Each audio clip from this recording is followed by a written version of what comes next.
guys. In this video, we'll be starting a new topic that is called as electromechanical energy conversion.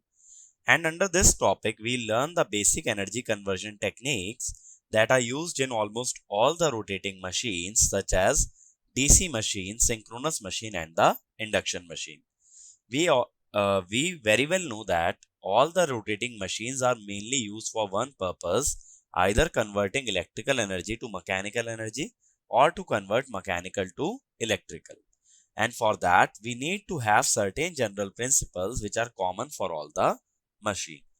Now, first of all, what is meant by a electromechanical energy conversion device? So when we talk about electromechanical energy conversion device, it is a device which can convert either electrical energy to mechanical energy, or it can also convert mechanical energy to electrical energy. Okay. Now, what are the different categories of such devices which are involved in electromechanical energy conversion? The first category is devices involving small motion. Which are such devices that involve small motion? These are such as telephone receiver. Okay. What happens in telephone receiver is when an electrical signal is incident in a telephone receiver, the membrane of that receiver will vibrate, and if the membrane vibrates, it will create a sound. So it is converting electrical signal to mechanical vibration and then to a sound signal. Then loudspeaker, based on similar principle, when electrical signal is applied, the membrane vibrates, creating sound. Similarly, mic, when sound signal is incident, that pressure leads to membrane vibration and that vibration produces electrical signal. Next one is force or torque producing device. Force or torque producing device with limited motion. Okay, in which the motion is limited. These are mainly our instruments such as PMMC instrument, such as moving iron instrument, okay, and such as relays. In these instruments, what happens when an electrical signal is applied, it leads to a mechanical motion, but that mechanical motion is limited till the full scale region of the device. It can never go beyond the full scale region. That is why they have limited motion. And the last category is continuous energy conversion devices. These are the devices such as motors or generators. Basically, these devices are responsible for continuously converting electrical signal to mechanical signal or electrical energy to mechanical energy. Okay. Now, what happens is that for converting energy from one form to another, we need a coupling medium. Coupling medium means a domain which can link electrical medium or electrical energy to mechanical energy or mechanical energy to electrical energy. Now suppose in mechanical domain you want to produce a force or a torque. Now we very well know to produce a force we need certain kind of field. That field can be gravitational field, electric field, magnetic field or any other field for that matter. But we need a certain field in order to produce a force. Okay. So what I am saying is to produce force, field is required. What are the major three possibilities? Gravitation, electric field and magnetic field. Now in case of gravitation, the motion can only be in one direction, in the direction of gravity. So We cannot have two sides or two direction of motion. That is why gravitation cannot be used. So we are left with two field, electric and the magnetic field. Now what happens is we talk about energy density. Energy density in case of electric field is half epsilon mod E square. What is energy density? Energy stored per unit volume. In magnetic field, half mod B square by mu. Now since epsilon is in the numerator for energy density of electric field and mu is in the denominator for energy density of magnetic field, we know epsilon involves 10 to the power minus 12, whereas mu involves 10 to the power minus 7. So it is of the order of 10 to the power 7. It is of the order of 10 to the power minus 12. That is why we say energy density of magnetic field is much higher than electric field. And we can say that the volume of machine required or volume of material is energy by energy density. So if energy density is high, less volume is required. If less volume is required, the size of machine would reduce. That is why mostly we make use of magnetic field. But electric field is also used in some places like electrostatic instrument. But for keeping energy density high, this electric field should be kept very high. So wherever you have to use electric field as the coupling medium, you have to make sure that you are having a high value of electric field. But in all the machine operation, magnetic field will be used as a coupling medium because its energy density is high, which reduces the size of machine. Next, let us discuss about the principle of energy conversion. Energy conversion has very basic principle. It says that energy can neither be created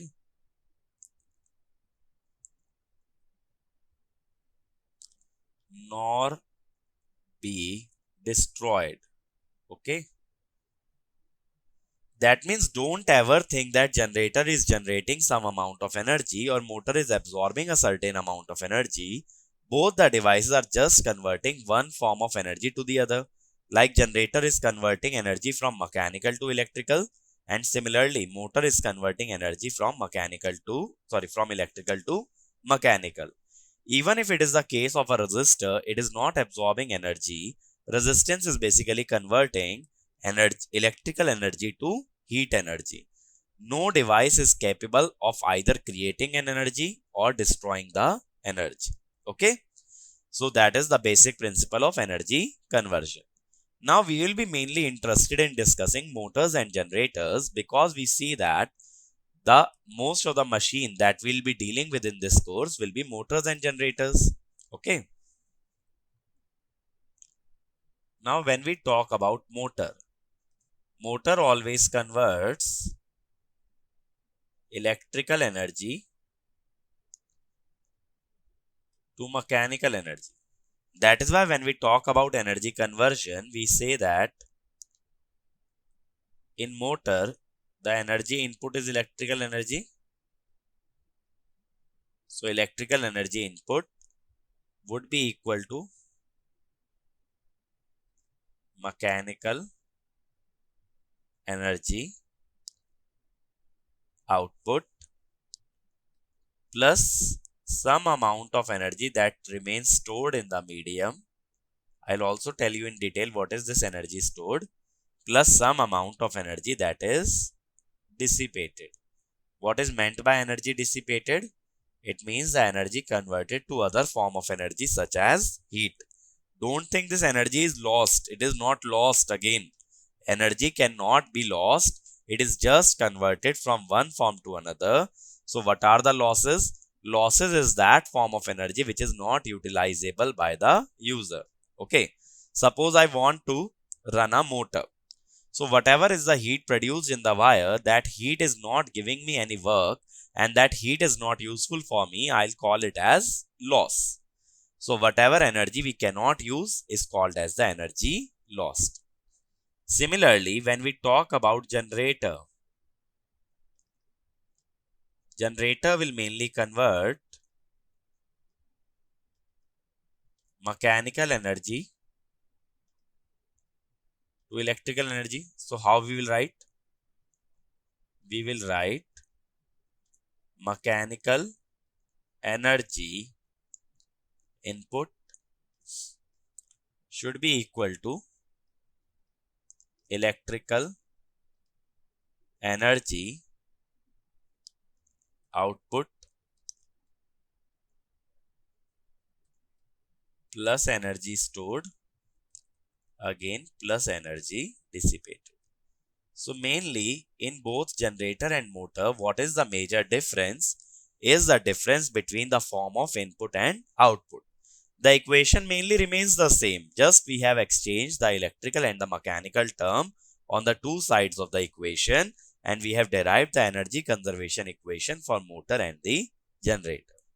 Now I'd like to talk about this energy stored and energy dissipated. What is this? I told you between electrical and mechanical domain, we have a magnetic domain. So this energy is stored in basically two domains. One is the magnetic domain and other is the mechanical domain. In magnetic domain, how energy is stored? Just now I told you energy density half mod B square by mu naught. In mechanical, it is basically the kinetic energy, that is in rotational motion half j omega square and in linear motion half mv square. Here this j is your moment of inertia. Okay. In mechanical domain also, when the shaft is rotating, it contains certain amount of kinetic energy, and that will be called as the energy stored in mechanical domain. Similarly, when we talk about energy dissipated,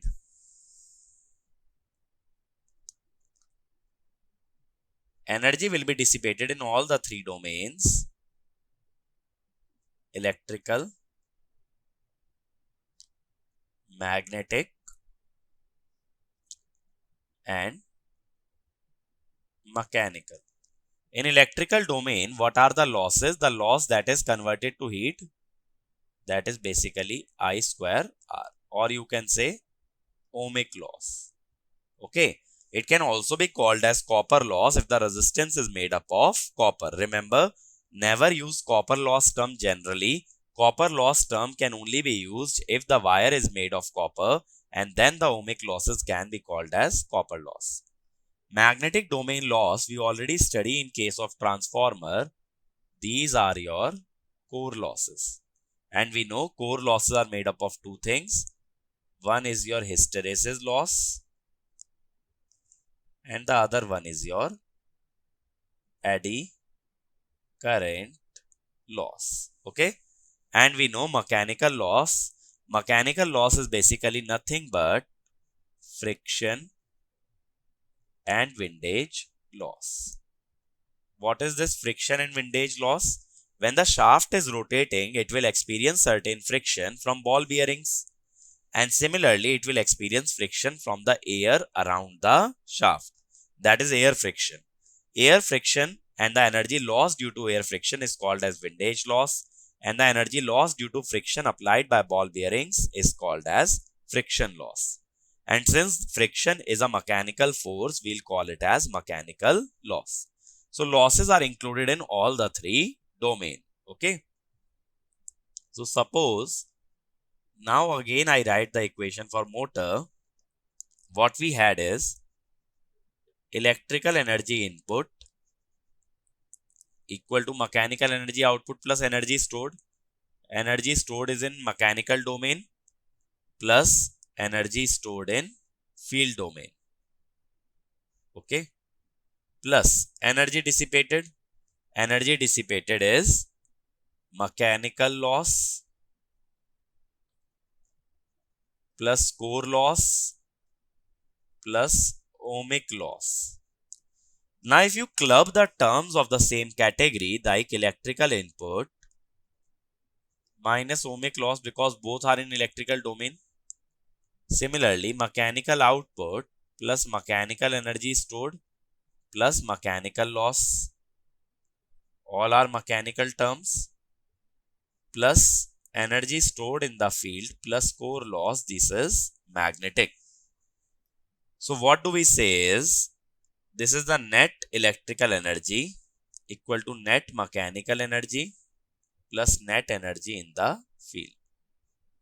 The same equation can be written for the case of generator, but what we know, for the case of generator, electrical and mechanical terms are exchanged. So we write net mechanical energy equal to net electrical energy plus energy in field. Okay. So what is W electrical? Net electrical energy. This is net mechanical energy. This is energy in magnetic field. Okay. So that is your energy conservation equation for the case of motor and generator. Okay. From now on, we will not go in that much detail like core loss, friction windage loss. We'll just follow the last equation derived, that is for motor W electrical equal to W mechanical plus W FLD, and for generator W mechanical equal to W electrical plus W FLD. Next, let us talk a bit about coupling field. Just as I told you, what is the purpose of coupling field is that it couples electrical and mechanical domains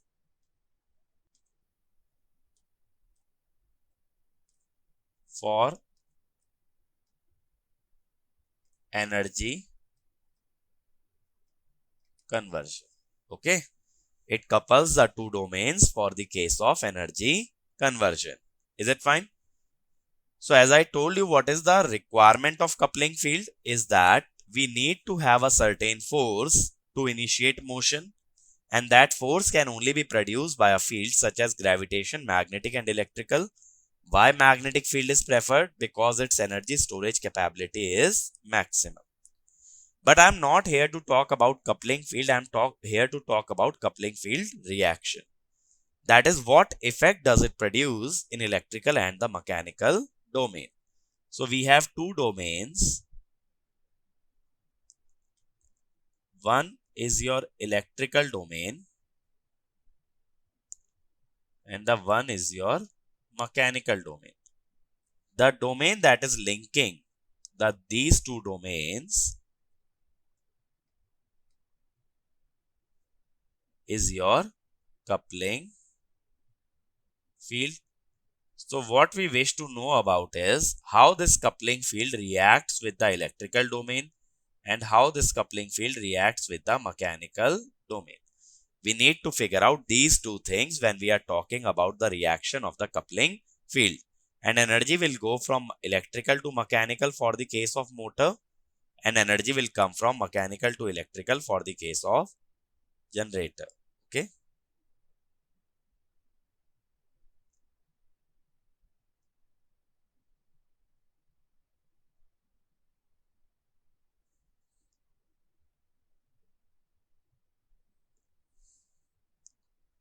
Is it fine? So now let us see how does this coupling field reacts with electrical and mechanical domain. For that, let me teach you one important concept. Let us take an electrical circuit for an example. Suppose this is a voltage source. We have a resistance and we have another voltage source which is less than V. So how you will decide the direction of current? You will say that in DC circuit, current goes from high voltage to low voltage. So this is the direction of current. And you will write I equal to V minus E by R, right? Now if you see, you will say that I leaves positive terminal of V. So V delivers power. Similarly, you will say I enters positive terminal of E. So we will say E absorbs power. Okay. And one thing also we can say that V supports the flow of current and E opposes the flow of current. Okay. V is initiating the current flow and E is opposing the flow of current. So what I can say is the source that supports the flow of current is delivering power and the source that opposes the flow of current is absorbing power. Means supporting is delivering and opposing is absorbing.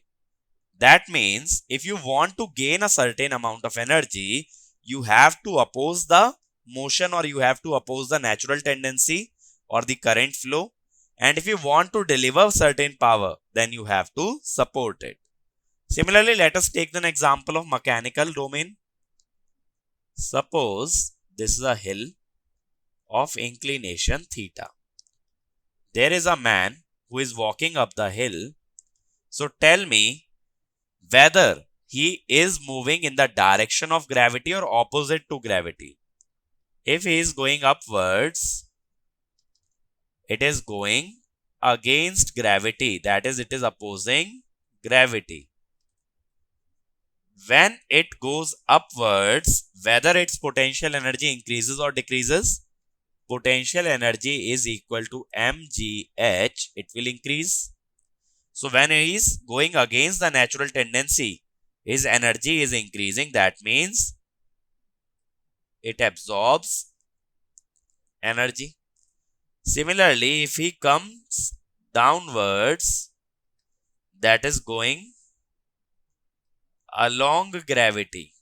Going downwards means he is going in the direction of gravity. So the potential energy mgh, since his height is reducing, potential energy is reducing. It can only reduce if it delivers energy. So if he goes in the direction of natural tendency, potential energy decreases and it delivers energy. If it goes in the direction of gravity, against gravity, its potential energy increases and it absorbs energy. So the general phenomena based on both the phenomena in electrical and mechanical domain is opposition means absorption and support means delivery. Okay. So let us take a case of generator and motor. Now when we talk about generator and motor, suppose we have a generator. Now we will try and understand what is the purpose of this coupling field. This generator will have a shaft and here it will have a electrical out. Okay. Now the shaft of the generator will be rotated by means of a prime mover. Prime mover applies a torque and rotates the shaft. When prime mover is applying a torque in particular direction, the shaft will also rotate in the same direction. But now, what is the purpose of magnetic field? Here, magnetic field should absorb from mechanical domain. It should absorb energy from mechanical domain and deliver energy to electrical domain. Are you getting my point? Generator is converting mechanical energy to electrical energy. So the magnetic field between the two domains should absorb energy from mechanical domain and it should deliver that energy to the electrical domain. If it has to absorb energy from mechanical domain, it has to oppose the motion, because just now I told you for absorbing we must oppose. That is why magnetic field generates a torque opposite to rotation called as developed torque. Okay. It is opposite to the rotation because it has to absorb energy from mechanical. But now it has to deliver energy to electrical. It can only deliver energy to electrical if it supports the current flow or current leaves the positive terminal. So, an EMF is induced in electrical domain and current leaves the positive terminal of EMF. That is, it delivers energy. So the magnetic field that is between electrical and mechanical domain is generating two quantities. One is the torque in mechanical domain, other is the EMF in electrical domain. Now let us try and apply the same principle to the case of motor.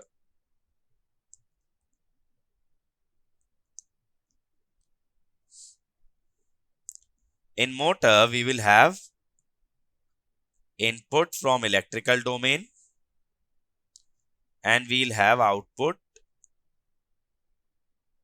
in mechanical domain. Okay. Now, the magnetic field. What is the purpose of this magnetic field now? This magnetic field has to absorb energy from electrical domain and has to deliver energy to mechanical domain. Okay. So if it has to absorb energy from electrical domain, it has to absorb the flow of current. If current is flowing like this, EMF will be like this. It opposes the flow of current. Okay. It opposes current, and since it opposes current, it absorbs energy. But since it has to deliver energy to mechanical, it has to support the motion. If it has to support the motion, it will generate a developed torque and the rotation will be in the same direction. So here it supports motion, hence it delivers energy. But now the load connected here, there will be a certain load connected here. This load should absorb. What is the purpose of load? The load should always absorb energy. If it has to absorb energy, it has to oppose the motion. That is why load torque is always opposite to the motion. Okay. TL opposes omega, hence absorbs energy. Okay. Such torque we very regularly use in case of rotating machines such as prime mover torque, developed torque, load torque. And now you should understand the significance of their direction. It is directly related to absorption and delivery of energy. So what is the purpose of coupling field? It not only relates electrical and mechanical domain, it also reacts with the two domain, induces an EMF in the electrical domain and then produces a torque in the mechanical domain. Okay.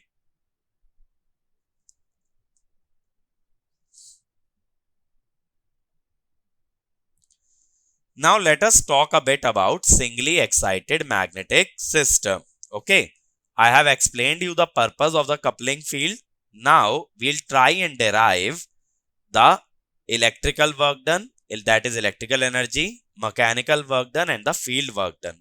So first of all, I am taking a singly excited magnetic system. Singly excited means there is only a one source of energy that is shown as Vt here. Now if you just write KVL, by KVL what we can say? We can say that Vt here is IR plus E. Okay. The purpose of this derivation is to find the electrical work done that we wrote as W elec. Okay. E is the induced EMF here.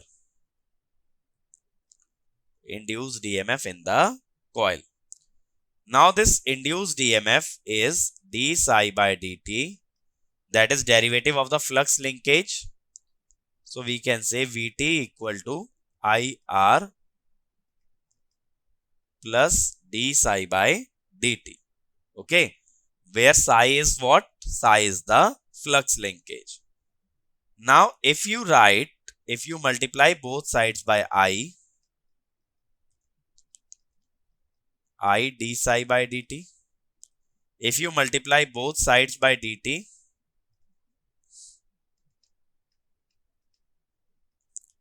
equal to I d psi. This is what? This is energy input. I square R into dt is energy dissipated. So this is basically dW electrical, that is net electrical energy input. Okay, that is dW electrical. If you integrate it, we'll call it as W electrical, but right now I'm just calling as dW electrical. dW electrical can be written as I d psi, I into N into d phi. Ni is mmf, so F d phi. So the electrical energy input that we wrote in the energy balance equation can be determined using two expressions, either I d psi or using F d phi. Okay, so remember this expression. This will come in handy later on. Is it fine? Now, we have dW electrical. What I need now is the energy stored in the magnetic field. Because if you want to find out mechanical energy or mechanical work done, you need two quantities, electrical work done and the energy stored in the magnetic field. Now here we have a electromagnet where this part of electromagnet is movable and this part is fixed. Now the movable part is kept in the open position, that is we have kept an air gap in part of electromagnet. It is kept in the open position by an external force. That is, I am holding this movable part, I am not letting it move towards the other part of electromagnet, because when there are two magnets, North Pole and South Pole will attract each other, but I'll not let them join by keeping on holding the movable part of electromagnet. Now what will happen, as soon as you close this switch, current will start to circulate in the coil, which will create a magnetic flux or a magnetic field. Okay, due to current in the coil, a magnetic flux or field will be created. Now what we have to find is the energy stored in the magnetic field. Since movable part is kept fixed, this movable part is kept fixed, it means there is no motion. Until there is no motion or until there is certain motion, there is no mechanical work done, because mechanical work done is torque into angular displacement or force into linear displacement. And we very well know by energy balance, dW electrical is dW mechanical plus dW FLD. Since dW mechanical is 0, there is no mechanical work done, we can say dW electrical is same as dW FLD. That is, whatever is the energy input by the coil or input by the source, that energy will be stored in the magnetic field. So if I want to find out the energy stored in the magnetic field, I have to calculate what is the energy input from the source. Is it fine? This point is very clear. Since mechanical work done is 0, why it is 0? Because we are not allowing the electromagnet to move. If it can move, then there will be certain mechanical work done. Now we just now derived that this dW electrical has two expressions, I d psi and F d phi. Okay. Now based on these expressions, we will try and calculate the energy stored in the magnetic field. For that, what I'll do is, I'll first draw the BH curve. So, what we know is, B versus H curve. If we want to draw B versus H curve, the same curve is applicable. That is phi versus F. And similarly, the same curve is applicable for psi versus I. Okay, the shape of the curve will be same. The values may change. So, due to air gap, if we are right now ignoring the saturation, we can have two curves. One is phi versus F and the other curve is, what is the other curve? Psi versus I. Okay, we can have two curves. And remember, right now what we are doing is, we are ignoring saturation. Practically, there is a certain limit after which a material saturates, but right now we are ignoring it. Okay. So, if we are ignoring saturation, these curves are linear in nature. But up to what point we will consider these curves? We will consider up to a certain point. Let me call this current as I1. Under steady state, what happens? The coil or inductor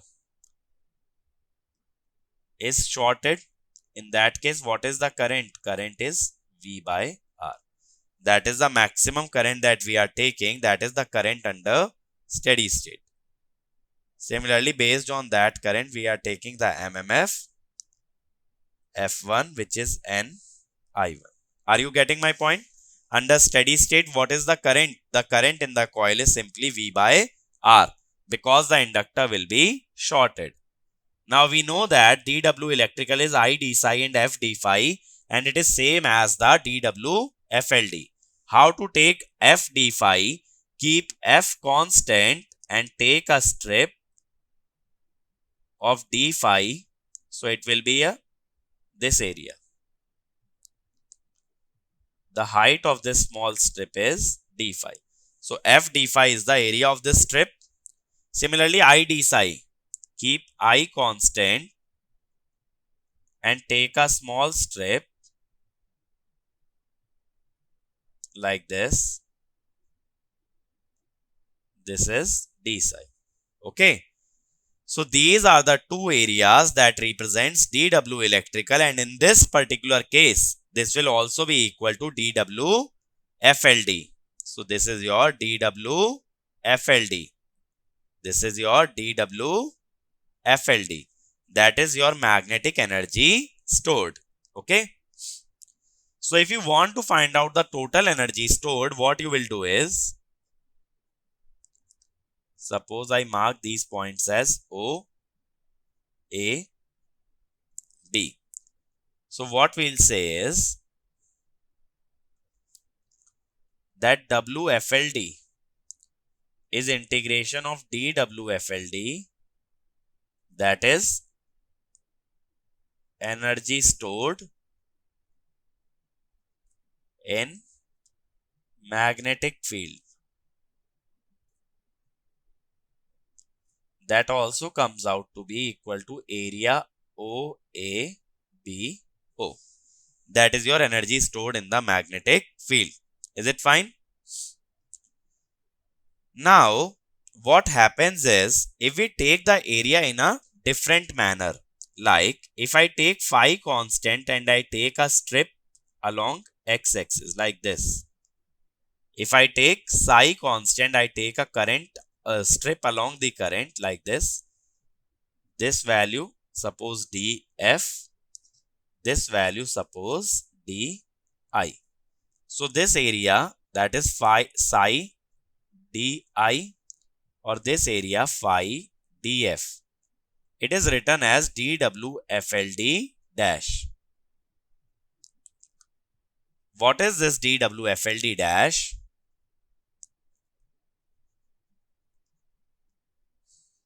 It is phi df or you can say psi di. This is called as co-energy, or you can say complement energy. Suppose we see the entire square or entire rectangle. This is an entire rectangle, that is OBAD. OBAD is a rectangle. So out of this rectangle, if the area above the line represents the energy, the remaining area will be called as complement of energy or called as co-energy. So when we write down WFLD dash, that is integration of dWFLD dash, it is equal to area OADO. But in a rectangle, the diagonal divides the rectangle into two equal halves. So we can say the area above the line and area below the line will be same. So what we can say is, for linear magnetic circuit,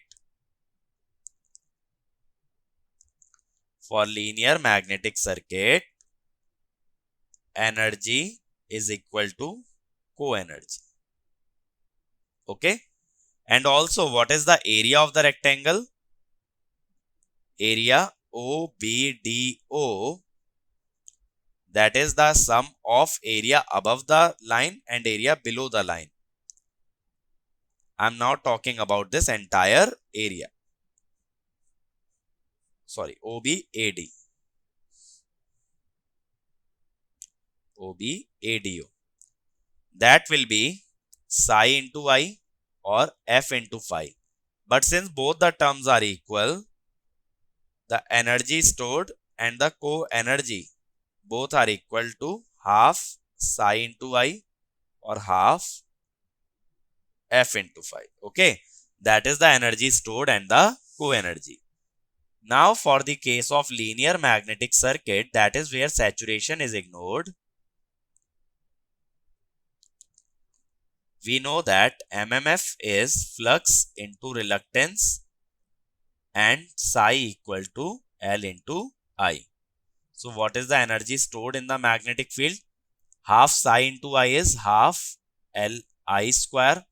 Half F into phi is half phi square into reluctance. Similarly, half F square by reluctance and half psi square by inductance. That is the energy stored in the magnetic field. Okay. So now what we have learnt in this video is that what is the energy conversion. Okay. Then what we have learnt is what is the need for coupling field. Okay. Then we have learnt about coupling field reaction, that is developed torque and induced EMF. We have also learnt the energy balance for the case of motor and also in case of electromagnets or relays, where electrical energy is converted to mechanical energy. It is dW electrical equal to dW mechanical plus dW FLD. Then what we have learnt is dW electrical is basically I d psi or F d phi. dW FLD is basically area above magnetization curve. So this all we have learnt in this video, and in the next one we'll continue and we'll try and find the third term, that is dW mechanical, and then we'll figure out what is the force or the torque produced by the device. Okay, so that we'll cover in the next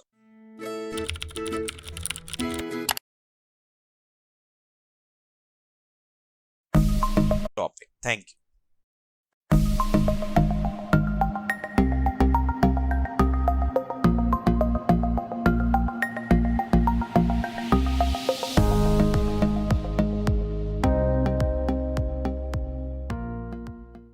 Hi guys, in the last video we started with the topic of electromechanical energy conversion.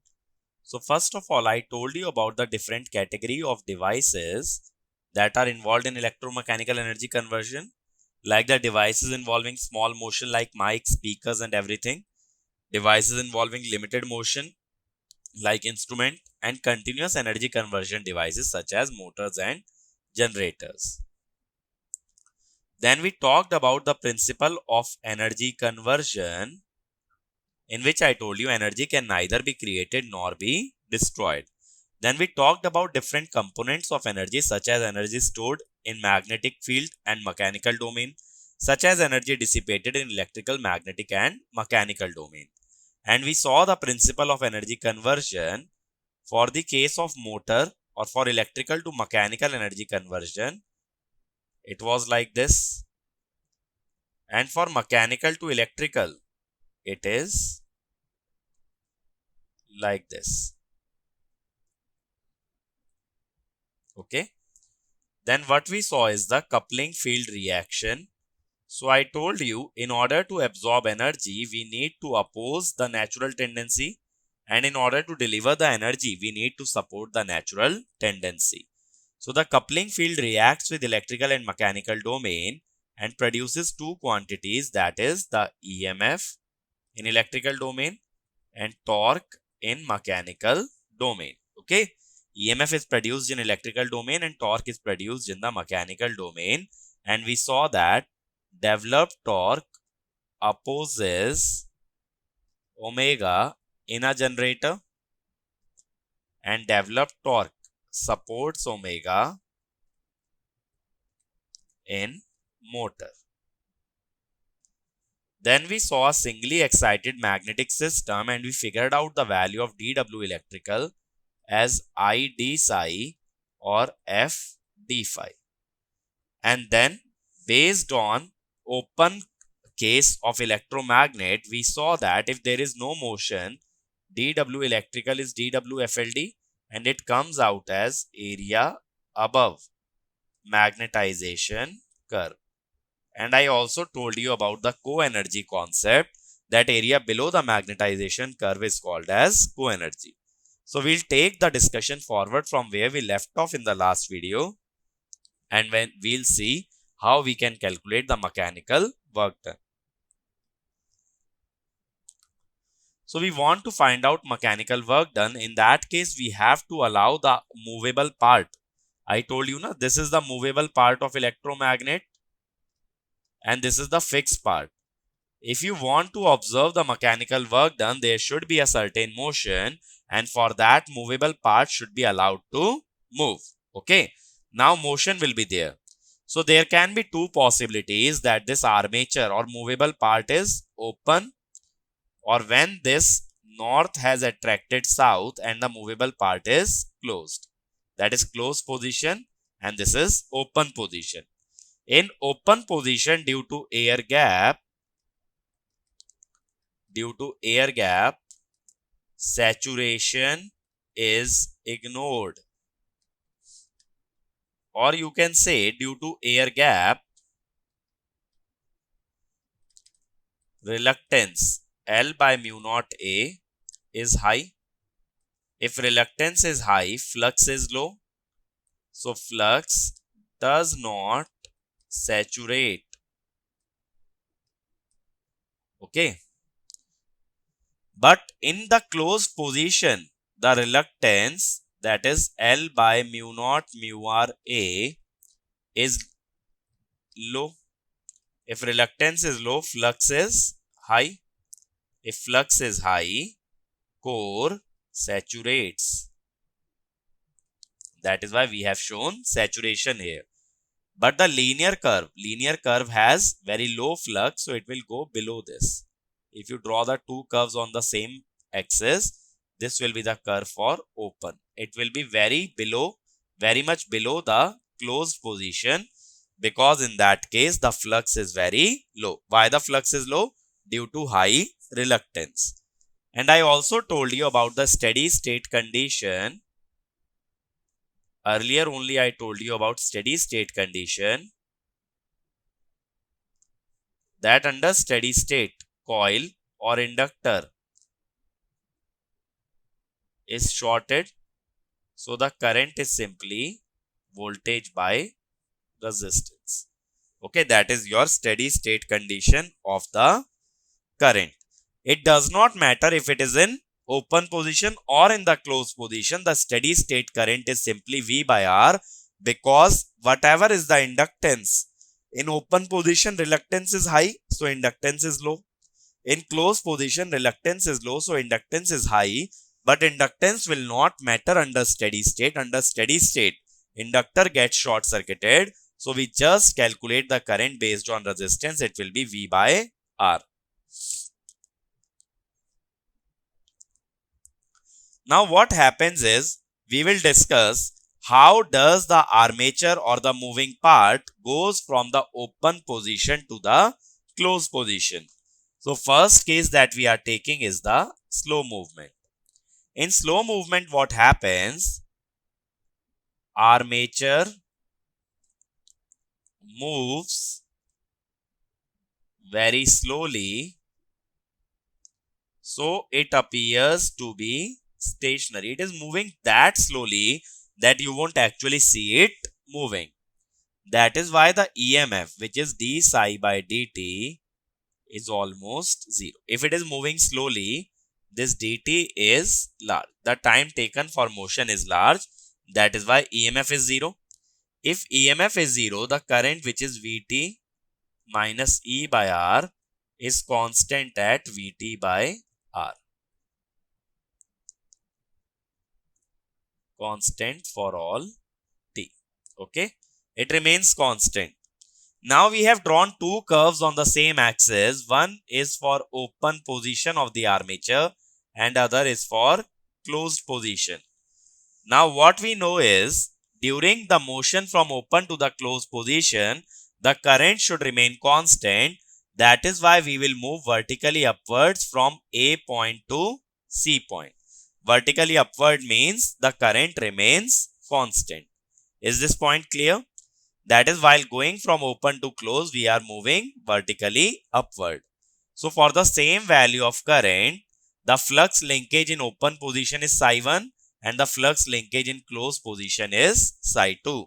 So the flux linkage is increasing from psi 1 to psi 2.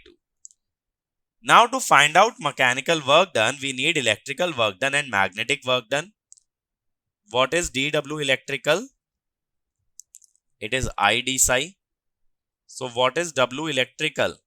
It is simply integration I d psi. Now the current is constant at I1 and flux linkage is going from psi 1 to psi 2. That is I1 psi 2 minus psi 1.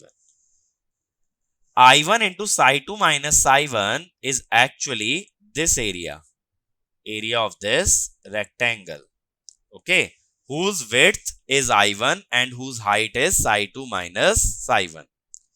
Now we will calculate the change in the energy stored in magnetic field. We know that energy stored in magnetic field is simply area above magnetization curve. Okay. So what is the change in energy stored? That is equal to WFLD closed minus WFLD open. While the armature goes from open to closed position, what is the change in the energy stored is simply energy stored in final position minus energy stored in initial. Initially in open position, or let us say first in final position, what is the energy stored? It is the area O A dash C D F O. That is, I'll first remove this area. I'll show you the area that I am talking about. This is the area above the magnetization curve. In closed position, this is the energy stored.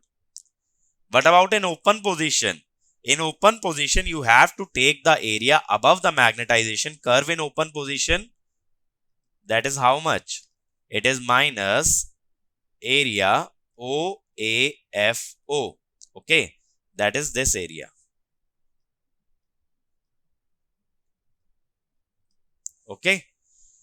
Now once we have delta WFLD, so what I'll say is W mechanical is actually W electrical minus delta WFLD. So we have to take first of all the electrical work done. Electrical work done was this one.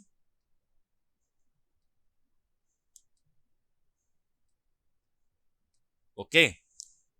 This is basically the blue area minus this area. The first one is the green minus the second one is red. So what you can say is W mechanical is basically blue plus red minus green. Now if you remove the green area first of all, simply take blue plus red. Blue area is this one. Okay. This is the blue area. What was the red one? This one. So blue plus red is this total area. Out of that, we have to subtract the green area. This area. So the common area will get cancelled out. What is the area left? Area left is area between the two curves, area OAC dash O. Okay. That is the area between the two curves. So you can also write down mechanical work done is given by area between the two curves while armature goes from open to closed position. Moving on. The next case we take for instantaneous movement. Instantaneous movement means I am calling the movable part as armature. Armature goes from open to closed.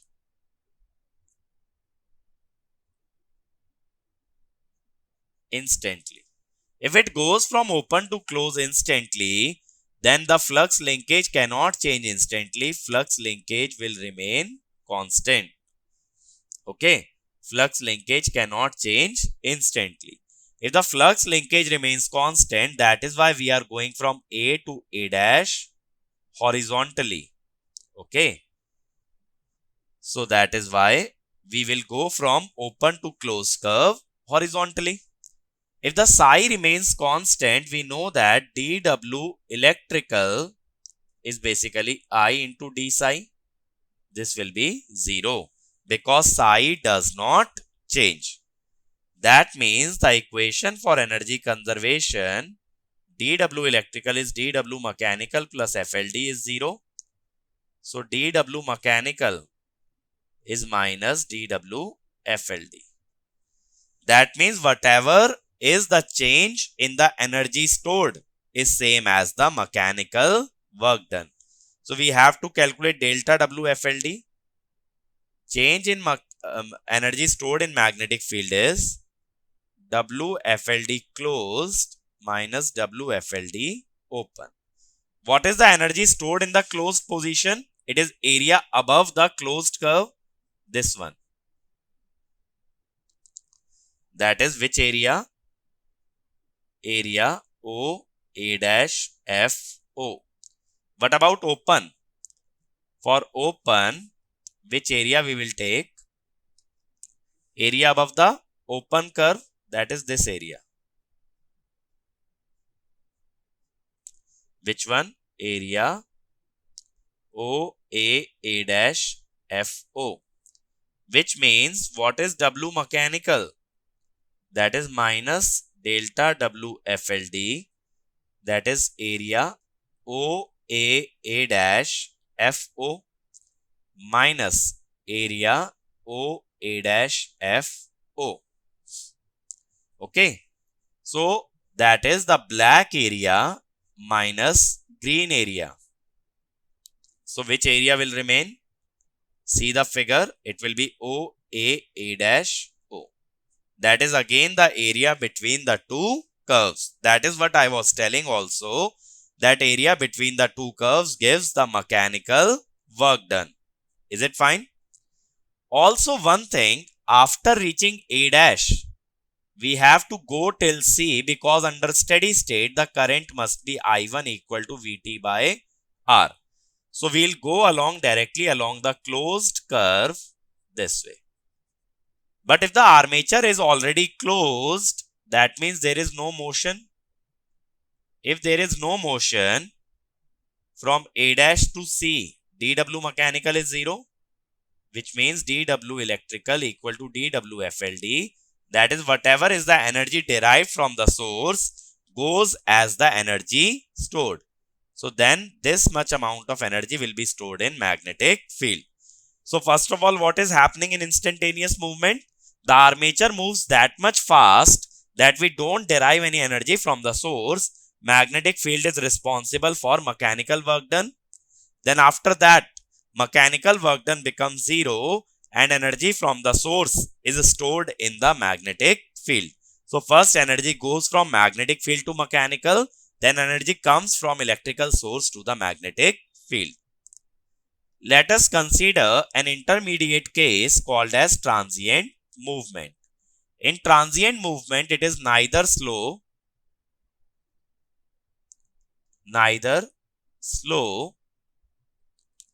nor instantaneous.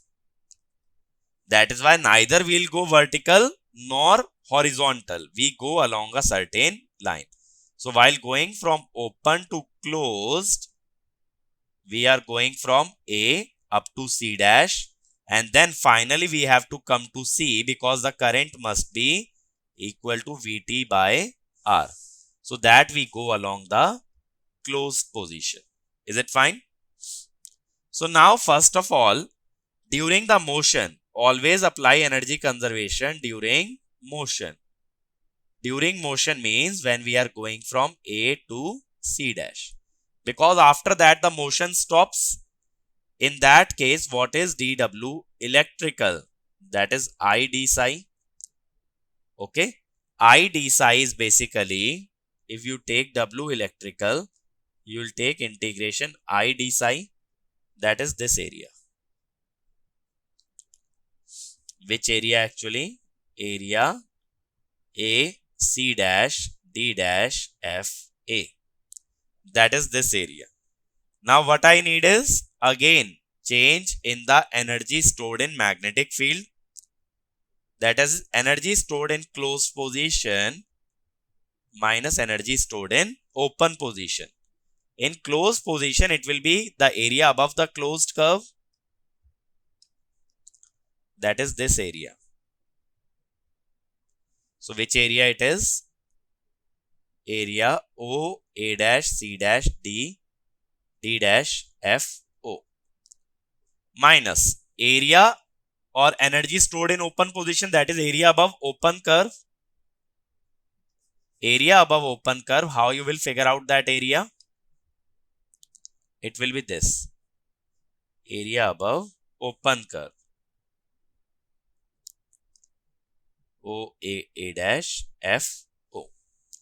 Now in order to calculate W mechanical, it is simply W electrical minus delta W FLD. That is area A C dash D dash F A minus area O A dash C dash D dash F O plus area O A dash F O. That is this area plus this orange area actually. That is the total area. Then we have to subtract this blue area, that is O A C dash D dash F O. That is this area. I am marking in blue. This area you have to remove. So what is the left one? It is left as O A C dash A dash O. Again, that is the area between the two curves. So what kind of question can be asked based on this concept is that it can ask you the mechanical work done. For that, just take the two curves and calculate the area between the two curves.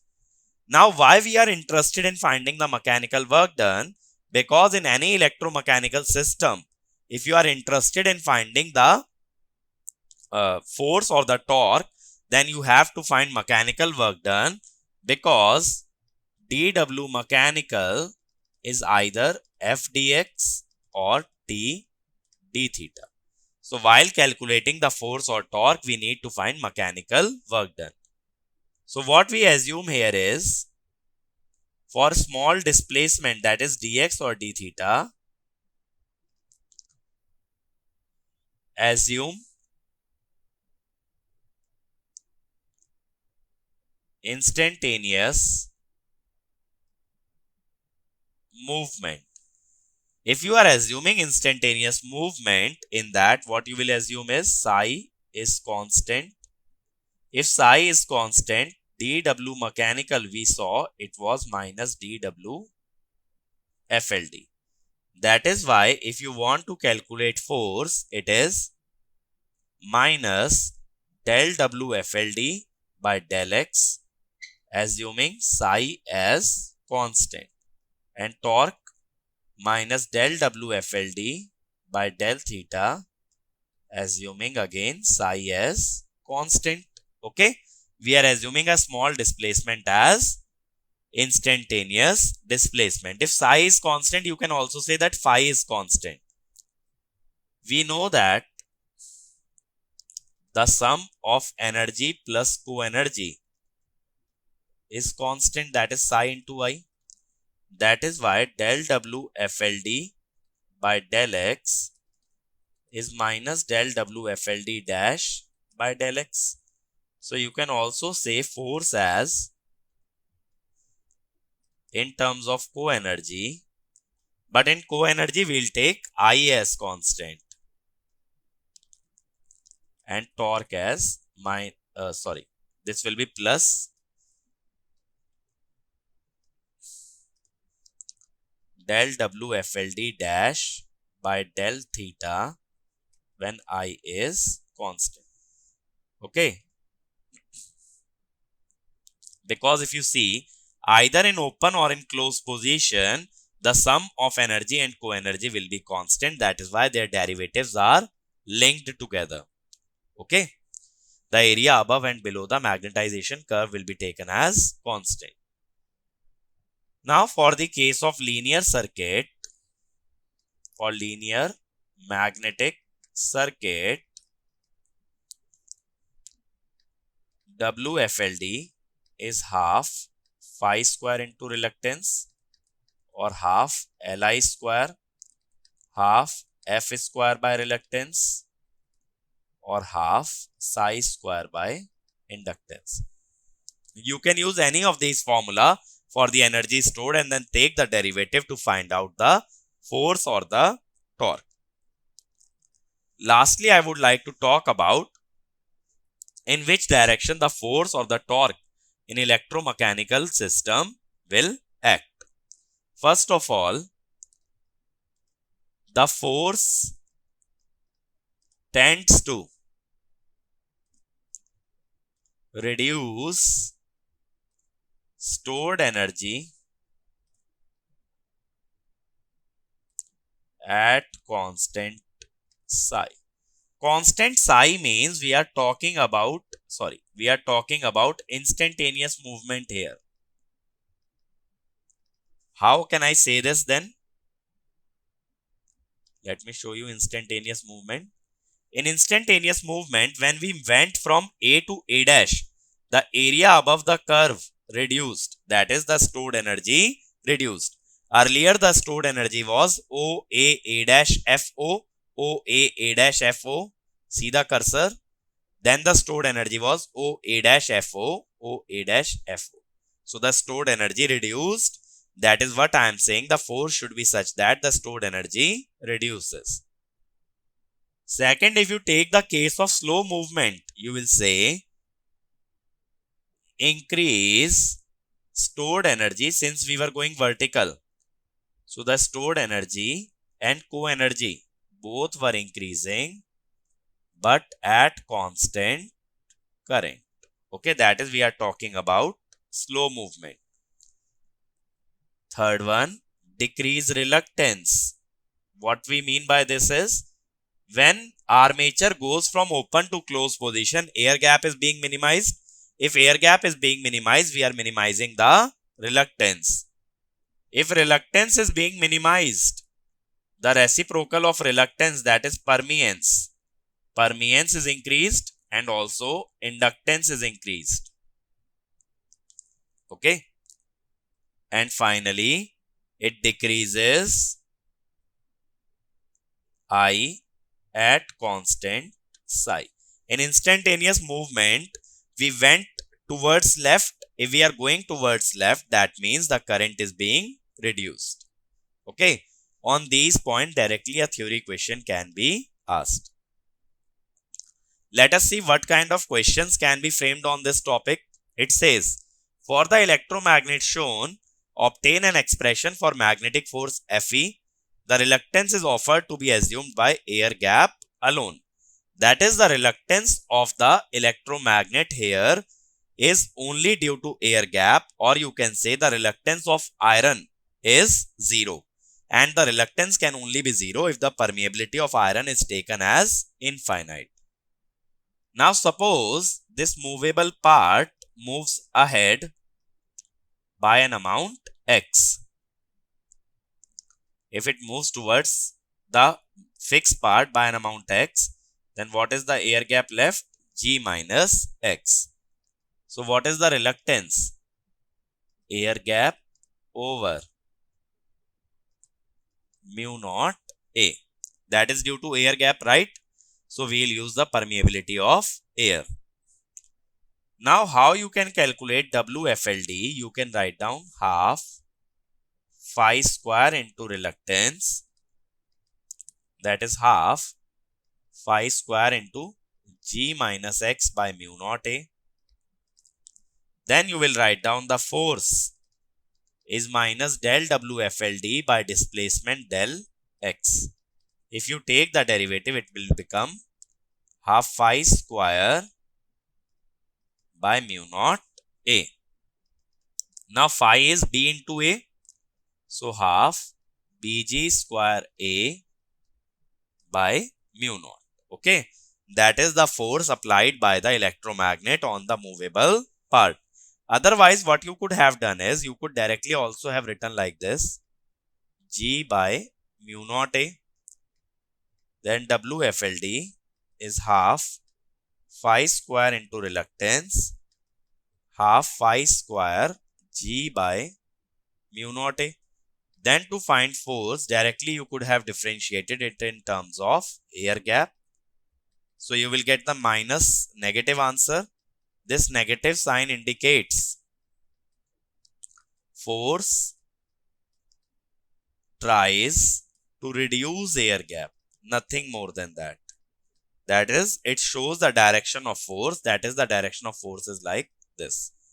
So that way your effort will be reduced if you don't take the displacement, directly differentiate in terms of air gap. Next question. It says that the figure shows an electromagnet used to lift an iron piece. Number of turns, current, and the air gap is given. Area is given. First, we need to find the coil inductance. If you see, it is showing the permeability of iron as infinite. That is, again, reluctance. Reluctance is offered by air gap. Now, when you draw the flux will go in the clockwise direction.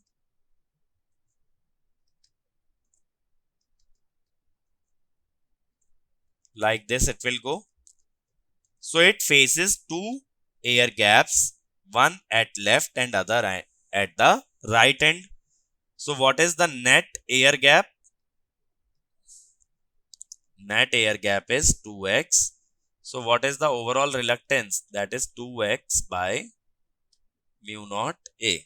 So what is the coil inductance? That is N square by reluctance, or you can say mu naught N square A by 2x. Now you can put the values here In order to find the value of inductance, you will write 4 pi into 10 to the power minus 7. N square is 10 to the power 6. Area 10 to the power minus 4. 2x is 2 into 0.5 into 10 to the power minus 3. Okay. That is 4 pi into 10 to the power minus 2.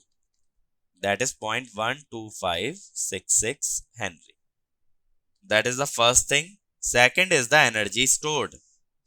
Energy stored we can write half Li square, that is half I square mu naught n square A by 2x. So it will come out to be half into 0.12566 into current square is 1 square. That is 0.0628 Henry.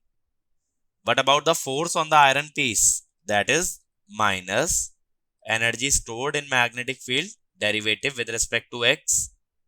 So it is how much? It is 1 by 4 I square mu naught n square A by x square. Again, if you put the values, you will get 125.66 Newton. So that is how we calculate the force on any electromagnet. So if I summarize, what you have to remember is that first of all, W mechanical is equal to area between two magnetization curves. Okay.